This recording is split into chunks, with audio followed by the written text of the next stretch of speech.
안녕하세요. 저는 얼마 전 줏대 없는 남편놈과 이혼한 여성입니다. 생각보다 참을성 많은 제가 이혼에 이르게 된 과정을 이렇게 이야기하는 건 저 나름대로 이 이혼의 종지부를 찍고 싶기 때문이에요. 사실 여전히 저는 이 남편 때문에 얻은 남성 불신 때문에 너무도 고생하고 있는 중이거든요. 이혼만 하면 다 잊고 정말 혼자, 아니 애랑 둘이서 잘 살 줄 알았는데 그것이 그리 쉬운 일이 아니더군요. 이제는 이미 끝난 일인데도 여전히 저를 괴롭히고 있거든요. 아무것도 하지 않고 멍하니 있을 때나 가끔씩 아이가 아빠에 대한 이야기를 할 때면 생각만으로도 우라통이 터져서 미쳐버릴 것 같아서요. 친구에게 이야기했더니 차라리 다 털어놓으면 마음이 편해지지 않겠냐는 생각으로 사연 글을 써봅니다. 저와 남편은 같은 직장에서 일하는 동료로 만나서 결혼했어요. 동갑이었기 때문에 제가 실제적으로는 더 오랫동안 회사에서 근무를 하고 있는 상황이었고, 남편은 저희 회사에 들어오기 전에 벌써 두 군데의 회사를 거쳐 들어온 상황이었어요. 남편은 느긋하고 쾌활한 성격의 분위기 메이커였어요. 옆에 있기만 해도 주변 사람들이 즐거워했으니까요. 그렇지만 일을 잘했냐고 물어본다면 글쎄요 라는 답밖에 못할 정도로 일은 못했어요. 제가 옆에서 봤을 때는 못한다기보다는 따분해하고 금방 흥미를 잃을 것 같다는 느낌이 더 컸죠. 당시에는 젊은 사람에게 회사라는 게 다 그런 거라고 생각했기에 별로 큰 문제 삼지 않았어요. 하지만 지금 돌이켜보면 남편은 한 가지에 진득하게 붙어서 집중할 수 있는 사람은 아니었어요. 처음에 말한 그대로 줏대가 없는 사람이었거든요. 그래도 같이 있으면 즐거운 사람이었기에 남편이 제게 고백을 하고 청혼까지 했을 때는 당연히 받아들였어요. 결혼이라는 게 중요한 건 저도 알았지만 저도 처음 해보는 거고 상대방을 다 안다고 착각하고 있었거든요. 내가 그 사람의 모든 모습을 봤다고 또 알고 있다고 말이죠. 그렇게 맹신했던 대가는 결혼 후에 모두 지불하게 됐죠. 이런 상황에 시댁이라도 저와 마음이 맞았다면 제가 힘든 일도 없었을 텐데 시댁도 저와는 영 다른 세계의 사람들이었어요. 시어른들은 남편을 최우선으로 생각하는 사람이었어요. 물론 제 자식 귀엽고 사랑스러운 건 당연한 거지만 시부모는 좀 지나치다고나 할까요? 무슨 일이 벌어져도 남편보다는 제 탓을 하더군요. 저와 결혼하지 않았을 때는 도대체 누구 탓을 했을까 하는 그런 생각까지 들도록 만드는 분이었어요. 저와 직접적으로 연관된 일이 아님에도 언제나 제 탓을 하고 남편을 두둔하는 분들이었죠. 게다가 무엇보다 맞벌이를 그다지 좋아하지 않으셨고 그 시간에 제가 남편을 내조하고 육아를 해주길 바라는 분들이었어요. 하지만 그럴 수는 없었죠. 두 사람이 벌어도 수도권에서 살면 모자라게 되어 있거든요. 저희 친정이나 시댁은 고만고만한 데다가 저랑 남편 직장도 그리 좋은 곳은 아니라 많이 벌지도 못했으니까요. 현실적으로 안 되는 문제를 언제까지고 꼬투리 잡아 요구하시는 분들을 보며 이대로 결혼 생활이 잘 될까 싶은 생각도 들었었죠. 그리고 그런 고민에 확신을 더해주게 된 사건이 벌어졌어요. 결혼 후 4년 차에 일어난 일이었죠.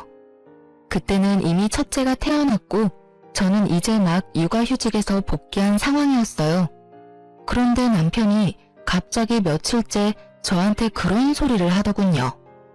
당신은 내가 이 직장보다 더 좋은 곳에 갈 수 있을 거라고 생각하지 않아? 그게 무슨 말이야? 왜? 더 좋은 직장에서 오래? 오라면 가야지. 돈도 많이 주고 복지도 빵빵하면 두말 없이 돌아서서 가야지. 역시 그렇지? 왜? 어디서 연락 왔어? 뭔데 그런 걸 물어? 사실은 내가 공무원 공부를 생각 중이거든. 아무래도 안정적이고 길게 갈 수도 있고 복지도 좋잖아. 그래서 그러는데 당신이 좀 도와주지 않을래? 저는 천진난만하다 못해 멍청한 남편의 얼굴을 보며 당황했어요. 갑자기 30대 후반에 무슨 공무원 타령인지. 저는 어이없다는 얼굴로 말했죠. 공부는 무슨 공부야. 공무원 공부 시작할 생각하지 말고 차라리 일이나 계속해. 당신 잊었나 본데 우린 애가 있는 3인 가족이거든? 당신 공부한답시고 돈 안 벌면 내가 번 돈으로 생활해야 하는데 감당이 안 돼. 절대로 안 된다고. 그러니까 절대로 허튼 생각하지 말고 지금이라도 생각 접어. 내가 가만히 생각해봤는데 나는 일반 회사랑 궁합이 안 맞는 것 같단 말이야. 내 성격이랑 맞지도 않고. 누군 성격이 맞아서 이래? 아니, 젊고 결혼 전이라면 당신이 어디서 뭘 하든 상관 안 하는데 당신 지금은 애 아빠고 책임져야 할 가족이 있는 사람이야. 성격만으로 일 때려치우고 나간다는 건 정말 말도 안 되는 이야기라고. 게다가 직장 나오고 다음 계획이 공무원 공부라고? 그거 경쟁률이 몇 대 몇인지는 알고 이러는 거야? 아니면 나 일부러 욕먹으려고 이러는 거야? 결국 큰 소리가 나올 수밖에 없었죠. 그렇지만 남편의 요구는 계속됐어요. 그 주 주말에 시댁에 가서도 똑같은 말을 들어야 했고 저도 똑같은 말을 되돌려줬죠. 철벽 치듯 하는 저를 보더니 시모가 한마디 하더군요. 예, 무슨 이야기인데 이렇게 안 된다고만 하니? 무슨 일 있어? 저는 이때다 싶어 시모에게 말했어요. 남편이 하려는 미친 짓거리들을요. 아무리 시모가 제 자식만 애정하는 사람이라도 이 나이에 공무원 공부가 말도 안 되는 일이라는 것쯤은 당연히 알고 있을 거라고 생각했으니까요. 이 사람이 직장 그만두고 공무원이나 한다잖아요. 지금 당장 붙을 수 있는 것도 아닌데 지금 시작하면 언제 합격하고 언제부터 이래요? 게다가 현실성도 없고 지금 시기가 너무 안 좋잖아요. 혼자 버는 데다가 애까지 있는데 가장이 쉬면 남은 가족은 어떡하냐고요. 제 말을 듣던 시모의 얼굴이 이상하게 변하더니 제 예상과는 꽤 다르게 상황이 흘러갔어요. 넌 어떻게 마누라가 돼서는 남편 생각을 그렇게 몰라줘? 남편이 큰 뜻을 품었으면 당연히 지원해줘야 하는 거지. 그걸 혼을 내고 있어? 그리고 너 일하잖아. 매번 일하는 거 자랑으로 생각하면서 내가 그만두고 내조하라고 할 때도 절대 일 그만 안 뒀지 않니? 그러면 네가 벌어서 살림하면 되는 거 아니니? 왜 자꾸 애를 잡아? 시모의 그 말에 한마디 해주고 싶었지만 쪽수로 밀리니 어쩔 수 없더군요. 남편을 믿는 마음은 눈꽃만큼도 없었지만 남편의 공부를 허락하기로 했어요. 그렇지만 다짐을 받았죠. 1년 안에 안 될 것 같으면 포기하라는 것과 남편이 돈을 벌지 않으니 최대한 아껴 쓰라는 것까지요. 그랬더니 남편이 좋아서는 당장 퇴사하고 공무원 시험 교재를 사러 가더군요. 그렇게 남편의 수험 생활이 시작됐어요. 나이가 있으니 외우는 것도 어려운 일이었고 외웠다 하더라도 다른 일 잠깐 하면 까먹기 일쑤였죠. 솔직한 말로 1년 안에 공무원 안 되면 남편을 다시 취직시키고 엄청 갈굴 생각으로 참고 있었어요. 그런데 며칠 뒤에 뜬금없이 시모에게 전화가 왔어요. 저는 당시에 일하고 있는 와중이었고 전화를 아슬아슬하게 받을 수 있었죠. 네, 어머님. 무슨 일로 전화하셨어요? 야, 너는 어떻게 된 애가 남편 밥도 안 주고 나와? 저는 의아했어요. 밥을 안 주다니요. 애 어린이집 보내기 전에 남편과 애 셋이서 아침을 먹었는데 말이죠.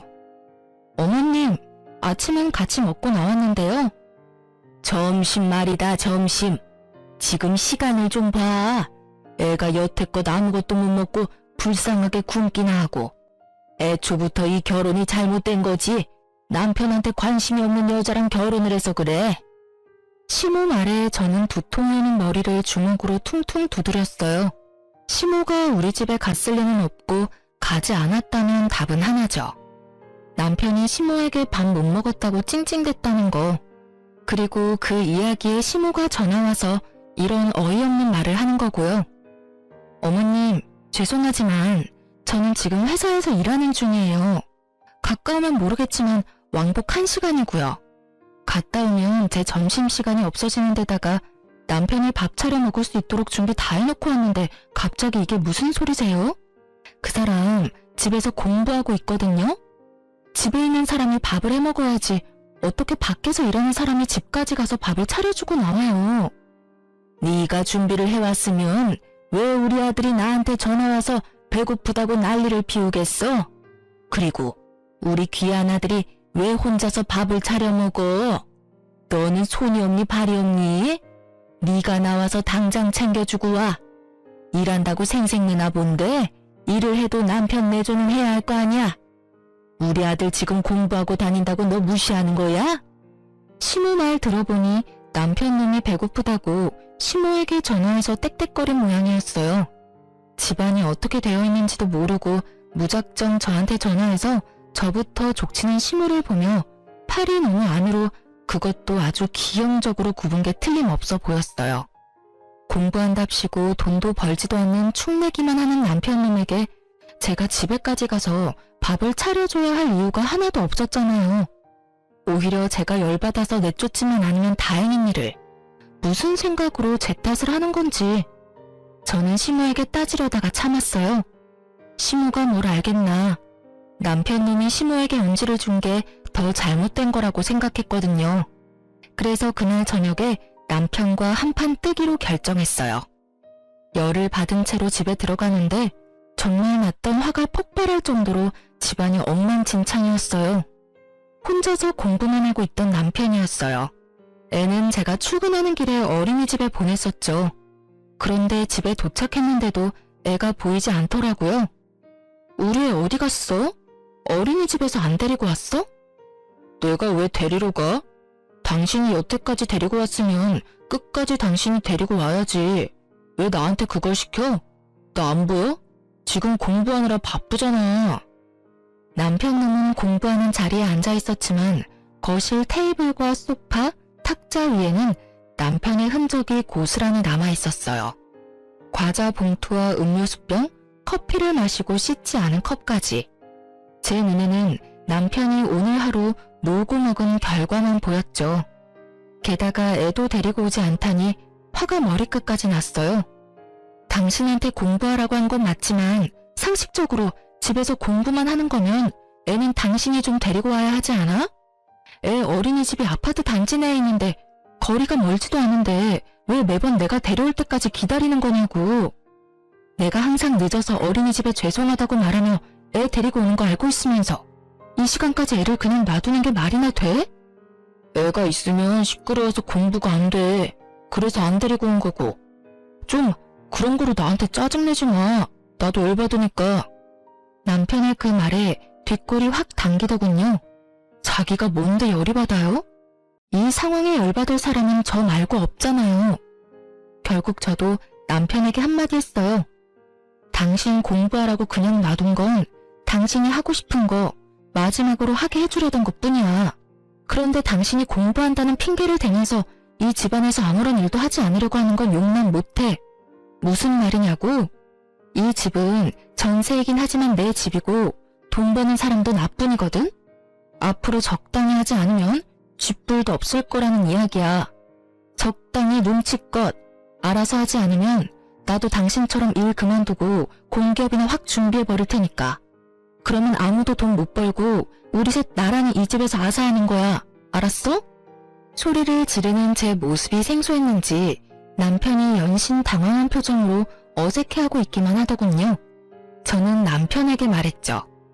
당신이 공부를 한다고 해서 우리 집안일에서 벗어난다고는 생각하지 마. 진짜로 그렇게 생각하고 있는 거면 당신이랑 내가 왜 같이 살아?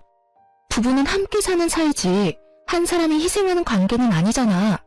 나한테 이 짐 저 짐 다 얹어두고 싶으면 차라리 한마디만 해. 바로 이혼하자고. 이혼 안 할 거면 당신도 어느 정도 희생해.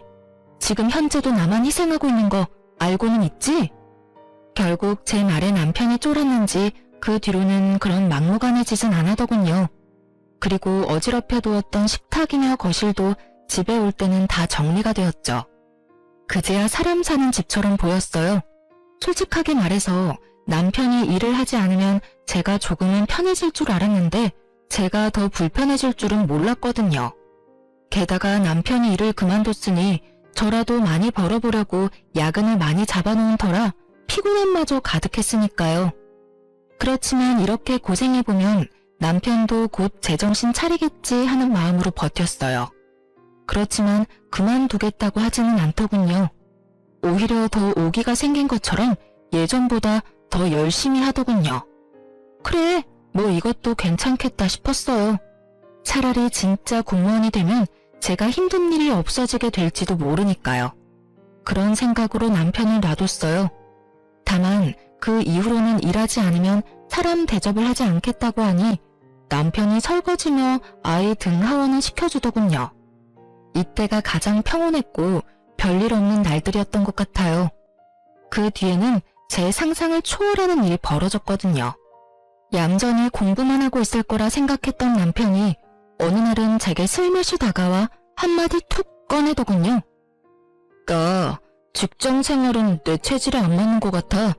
특히 다른 사람 밑에서 일하는 게 힘든데 다른 회사의 직원으로 가든 공무원으로 가든 내 위로는 다 내가 고개 숙일 사람밖에 없으니까.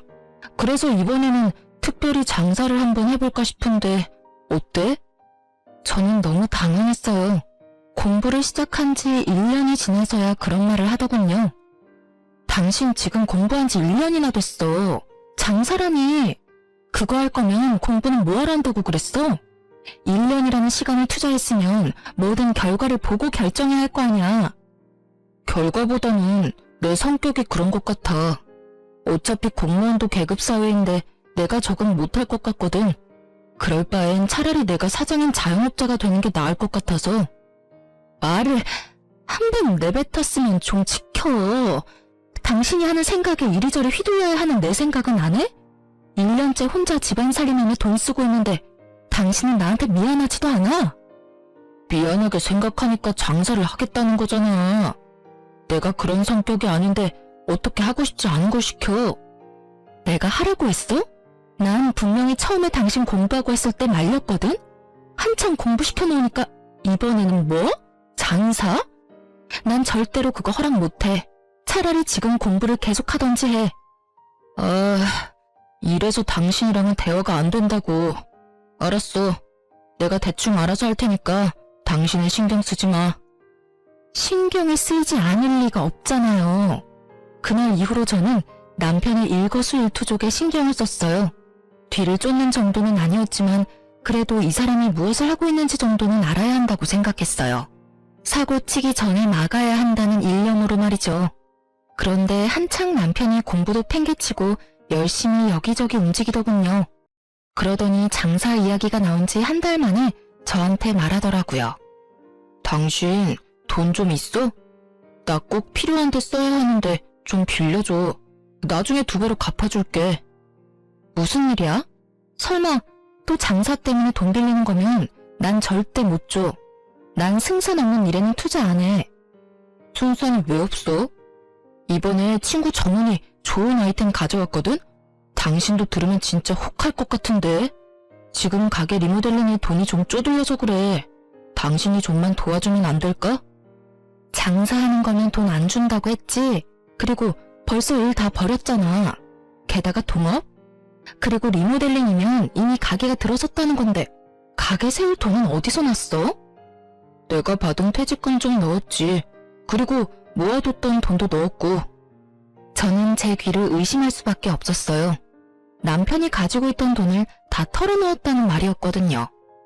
모으고 있던 돈과 퇴직금까지 털어낸 남편은 정말로 빈털털이었어요. 그런 남편이 제게 돈을 더 요구하니 속이 터졌죠. 그 가게가 어떤 가게인지는 모르지만 일단 저는 제 인생에만 집중하기로 했어요. 그 말은 돈을 빌려주지 않았다는 뜻이죠. 제가 돈을 빌려주지 않으니 남편 놈이 아주 열받는다는 표정으로 저한테 눈으로 욕을 마구마구 하더라고요. 그러나 더 이상 달라고 요구하지 않고 사라졌어요. 저는 남편이 어디로 갔는지 알 수 없었지만 어디든 제발 제정신 차릴 수 있는 곳에 가길 바랬어요. 그리고 한 달 정도 지났을 때 시모가 제게 전화를 했어요. 네, 어머님. 어쩐 일로 전화하셨어요? 너 얼마 전에 빌려간 4천만 원은 언제 갚을 거니? 돈을 갚으라고요? 금시초문인 일이었죠. 저는 시모에게 돈을 빌린 적이 한 번도 없었거든요. 게다가 4천만 원은 큰 돈이었죠. 그래, 네가 우리 아들 시켜서 돈 가져갔잖아. 이번에 전세 계약할 때 집주인이 4천만 원 올려받게 됐다면서? 저는 그런 말을 한 적이 없었거든요. 어머님, 혹시 그 돈을 준 계좌는 그 사람 계좌인가요? 그래, 아들 앞으로 보냈다. 몇 달 있다가 이자까지 쳐서 보내준다고 했잖니. 그런데 가만히 생각해보니까 그렇게 큰 돈을 그냥 빌려준 게 좀 그래서 말이야. 와서 차용증이라도 써야 할 것 같아서. 시간 되면 아들이랑 집에 좀 오거라. 그제야 저는 지끈거리는 관자놀이를 열심히 주물러댔어요. 저한테 돈이 필요하다며 찡얼거리던 남편놈이 시모에게 제 이름 팔아서 돈을 빌렸더군요. 게다가 시모는 그 돈을 덥석 줘놓고는 저한테 돈이라도 떼일까 싶어 뒤늦게 차용증을 쓰자고 말하는 거였고요. 저는 일단 시모에게 진실을 알려줬어요. 어머님, 그 돈 남편 계좌로 줬으니까 아시겠지만 저는 이 상황에 대해 아는 게 없어요. 그리고 전세는 아직 재계약 이야기도 안 나왔고 집주인에게 연락도 없었거든요. 제 명의로 계약했으니 연락도 저한테 올 텐데 그럴 기미도 없어요. 그럴 시기도 아니고. 게다가 저는 그 돈 구경도 못했어요. 돈이 어디로 갔는지 알고 싶으면 남편에게 물어보세요. 뭐? 그럼 우리 아들이 나한테 거짓말을 하고 그 큰 돈을 가져갔다고? 말이 되는 소리니? 걔가 뭐 때문에 그런 짓을 하겠어? 너 설마 아들이랑 나 사이 이간질하려고 그러는 거니? 바빠서 그럴 틈도 없어요. 어쨌든 남편 오면 물어보세요. 그렇게 이야기하다가 아차 싶었죠. 혹시 남편이 또 시모에게 거짓말하면 어쩌나 싶은 생각에 말했어요. 혹시 모르니까 오늘 저녁에 제가 남편 데리고 시댁 갈게요. 어머님은 기다리고 계세요. 저는 그날 저녁 남편이 들어오자마자 시댁으로 향했어요. 그리고 시모 앞에서 남편에게 물었죠. 오늘 어머님이 나한테 돈 4천만 원 갚으라고 하시더라고. 그런데 난 돈을 빌린 기억이 없거든? 당신이 그 돈 받았다는데 어떻게 된 건지 알려줘. 그래, 아들아, 뭔가 잘못된 거지? 네가 나한테 거짓말을 할 리가 없잖아. 왜 네가 돈을 빌리는데 거짓말을 해? 저와 시모의 물음에 남편이 당황한 얼굴로 어물쩍거리더니 한참을 꿈을 대다 말하더군요. 엄마, 사실 내가 장사 준비하고 있거든.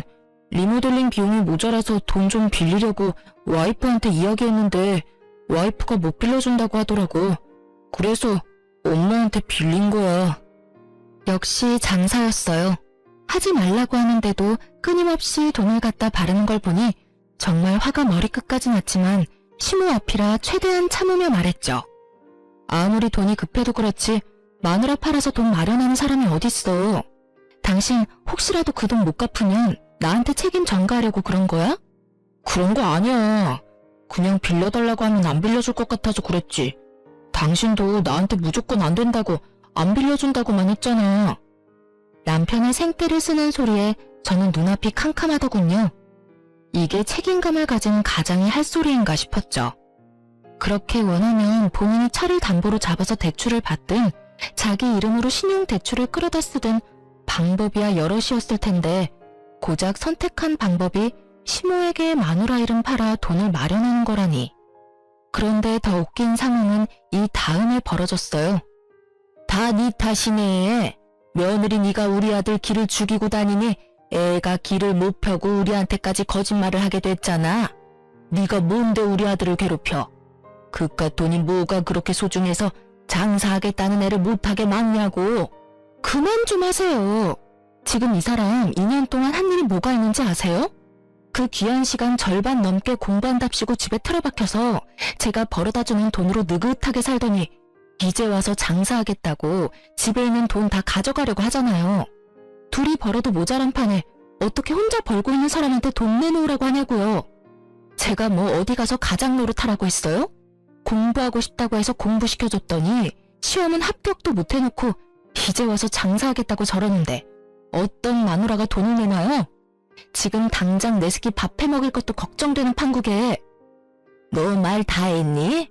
그러면 너는 여태껏 우리 아들이 벌어다주는 돈으로 편하게 살았어, 안 살았어? 네가 그런 소리 하면 안 되지. 너 돈 좀 번다고 생색내면서 그러는 거 아주 꼴 보기 싫어.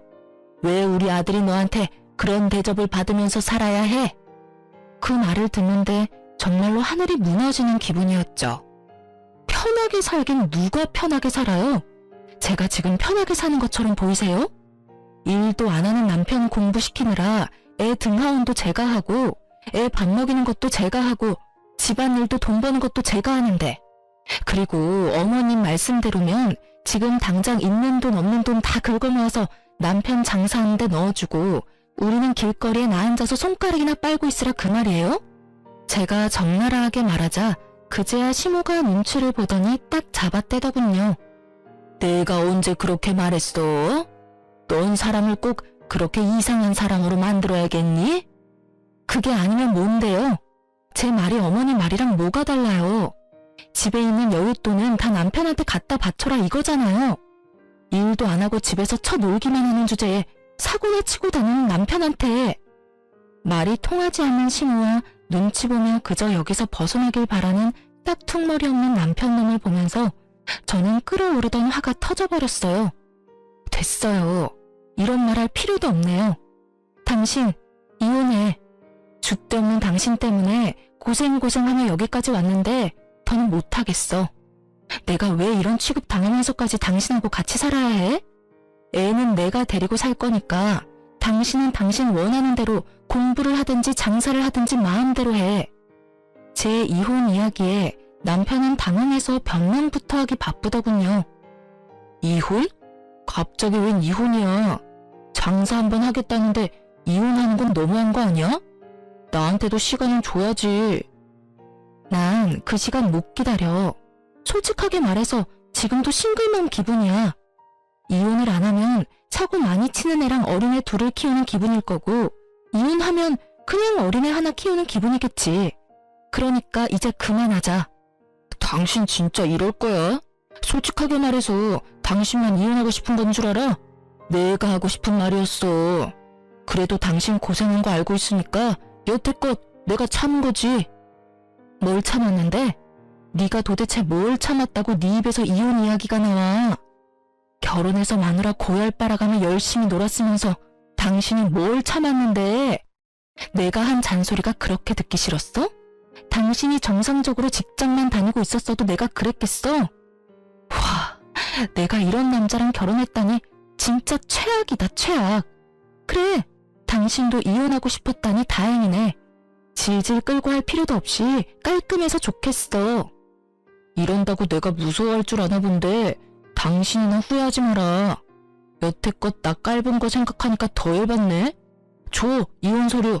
지금 당장 작성해서 줄 테니까. 그래 아들, 잘 생각했어. 이런 여자가 남편 잡아먹는 년이야. 세상 천지의 반이 여자고 우리 아들 내조 잘해줄 여자도 어딘가에는 있을 거다. 처음부터 이런 여자인 걸 알았으면 결혼을 허락하지도 않는 건데. 시모의 응원의 말에 힘입었는지 결국 남편놈은 그 자리에서 이혼 서류를 작성하더군요. 이혼 서류는 제가 가져온 거였어요. 솔직하게 말해서 이혼할 마음으로 들고 왔다기보다는 이걸 보면 남편놈도 제정신 차리지 않을까 싶어서 가져온 건데 아예 반대 결과가 나타나 버렸죠. 남편놈이 그걸 작성하는 걸 보는데 괜스레 화가 더 치밀어 오르더군요. 내 지가 더 속 시원해하고 기세등등한지. 나중에 나 잘되고 나서 애 앞세워서 찾아오진 않아. 뭐래? 웃기고 앉았네. 돈이나 벌고 그런 말 하는 게 어때? 지금 당장 돈 10,000원도 못 버는 인간이 허세는? 결국 그렇게 저는 이혼 서류를 냈어요. 소송을 하게 되겠지만 제게 불리할 거라고는 생각지 않았어요. 그만큼 남편의 행동은 정말 최악이었으니까요. 그리고 제가 불리한 판결을 받는다 해도 저 남자와는 더 이상 엮이고 싶지 않았거든요. 서류를 내고 남편은 2주 뒤에 집을 나가기로 결정했어요. 원래 우리가 살던 집은 제가 결혼 전부터 살고 있던 전셋집이었고 계속 계약을 갱신해오고 있었으니 제 명의로 되어 있었거든요. 남편의 지분이 조금도 없으니 나가야 할 사람은 남편 혼자였으니까요. 어차피 시댁으로 들어간다기에 짐을 조금씩 옮기고 있었죠. 그런데 서류 내고 일주일 정도 뒤부터 남편놈이 초조해하며 제 눈치를 보기 시작하더군요. 저는 관여하고 싶은 마음이 조금도 없었기에 아예 모른 척했어요. 그런데 모른 척해도 들리는 걸 듣지 않게 막을 방법은 없잖아요. 그런데 전화통을 계속 받지 않는 누군가에게로 연락하는 걸 봤죠. 쎄한 기분이 들었어요. 알고 보니 남편과 동업한다던 친구가 잠수를 타서 연락이 안 되는 데다가 리모델링하고 있던 곳은 완전 남의 가게였던 거예요. 한마디로 사기를 당한 거였죠. 어차피 저는 이혼을 할 사람이고 저는 애를 데리고 있잖아요. 남편 놈이 저 상태면 위자료는커녕 아무것도 못 받겠다 싶어서 시모에게 전화를 했어요. 네가 무슨 일로 전화니? 나는 할 말 없다. 이미 우리 아들이랑 이혼하기로 한 거 잊었어? 나한테 이혼은 실수였다고 말하기만 하면? 그런 거 아니에요. 어머님 아드님이 사기를 당한 것 같네요. 동업한다는 친구가 연락이 안 되는 것 같아요. 본인 퇴직금이며 모아둔 돈도 다 장사 미천으로 동업자에게 갖다 바친 모양인데 어머님 돈도 거기 들어가 있지 않나 싶어서요. 제 말에 갑자기 수화기 너머로 목소리가 뚝 끊기더군요. 사기? 넌 도대체 뭘 했길래 남편이 사기를 당하도록 만들어? 엉망진창으로 해놓고 이혼하면 너 혼자 도망가겠다는 거랑 뭐가 달라? 설마 이럴 거 알고 이혼하자고 한 거니? 사기 당할 걸 누가 알겠어요. 그리고 저는 애초에 장사하는 걸 반대했던 사람이라고요. 무슨 말만 하면 다 제 탓을 하시는데 이렇게 된 건 어머님 탓이 제일 크잖아요. 아들이 허튼 짓 하는 것 같으면 부모가 말리든지 타이르든지 해야 하는데 어머님 뭐라고 그러셨어요? 며느리가 남편 이겨먹으려고 한다고 남편 하고 싶은 대로 못하게 한다고 엄청나게 혼내셨잖아요. 그때 막았으면 이런 꼴 받겠어요? 그러면 어쩔 수 없지. 네 전세금 빼서 나한테 갚아. 나는 그 돈 무조건 받을 거니까. 전세금은 오로지 제 돈이라서 그렇게 못하죠. 그리고 돈 빌린 사람이 따로 있는데 왜 저한테 그러시는지? 저는 그 돈 구경도 못 해봤고 어차피 법원에서 금융 기록 확인하면 남편한테 흘러가서 남편이 동업자한테 준 거 다 확인될 거예요. 그리고 와이프랑 자식 방임한 건 남편 책임이니까 그에 대한 위자료는 아마 제가 받아야 할 거고요. 남편이 못 내면 저도 법적으로 할 수 있는 조치는 다 취할 거예요. 그러니까 앞으로 아드님 고삐 잘 쥐고 있으시라고요. 제 말에 시모는 놀랐는지 대답을 못 하더라고요. 결국 그날 남편은 시모에게 불려갔고 집에 왔을 때는 시부모에게 몇 대 맞았는지 제대로 털린 얼굴로 돌아왔더군요. 그러면서 저한테 한마디 하더라고요. 당신이 우리 엄마한테 나 사기당했다고 말했어? 왜 그딴 말을 해? 누가 사기를 당했다고? 동업자한테 돈을 다 넘겼는데 동업자가 연락이 안 되고 리모델링 중이라던 가게가 실제로 다른 주인이 있었던 거면 그게 사기지. 당신은 그게 사기가 아니라고 생각해? 그래서 내가 미리 이야기했잖아. 장사 쉽게 보지 말라고. 그리고 제대로 할 거였으면 돈이 어디서 어떻게 흘러갔는지 정도는 당신이 확인하고 같이 돈 쓰는 자리에 있었어야지. 동업자한테 다 맡겨놓고 당신 혼자 편하게 있으면서 장사를 한다고? 내가 처음에는 당신이 줏대가 없는 사람이라고 생각했는데 그게 아니었어. 당신은 세상 모든 일이 그냥 쉽게 보였던 거지. 그래서 매번 뭐 하나 잃어보지도 못하고 딴 거 찾고 그래서 이렇게 사기도 당하잖아. 제 말에 전곡을 찔렀는지 남편 놈은 가만히 저만 째려보더군요. 째려보면 뭐 어쩔 건데. 나 째려보고 있으면 동업자가 갖고 나른 당신 돈이 나올 것 같아? 이러고 있을 시간에 그 동업자 찾으러 다니는 게 훨씬 낫지 않겠어? 어차피 일도 없고 공부도 안 하고 한가했잖아. 애를 보기를 해, 집안일을 하기를 해. 아무것도 안 하는데 뭐 하러 여기서 전화통만 붙들고 있는지 당최 이해가 안 돼서 말이야. 그리고 말해두는데 나는 어떻게 해서든 내 목 다 받아낼 거야. 그러니까 당신도 그렇게 생각하고 있으라고. 대충 어영부영 넘어가는 건 절대 없을 거니까.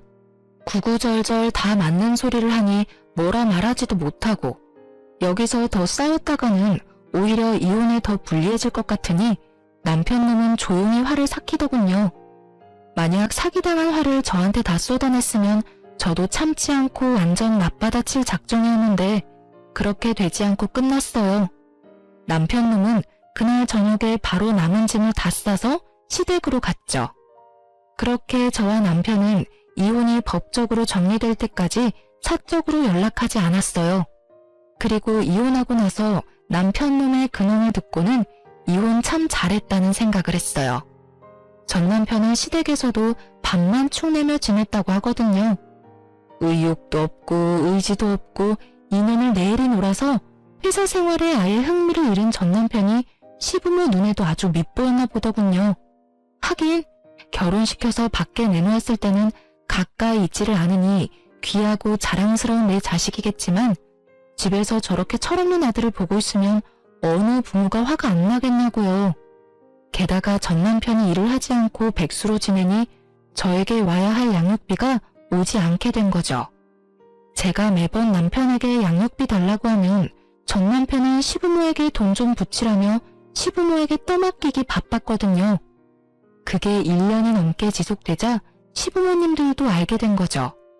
남편이 인간 말종이라는 걸요. 결국 비난의 화살은 제가 아니라 본인들 아들에게 돌아갔고 전 남편은 시부모 등살에 못 이겨 결국 알바를 시작했더군요.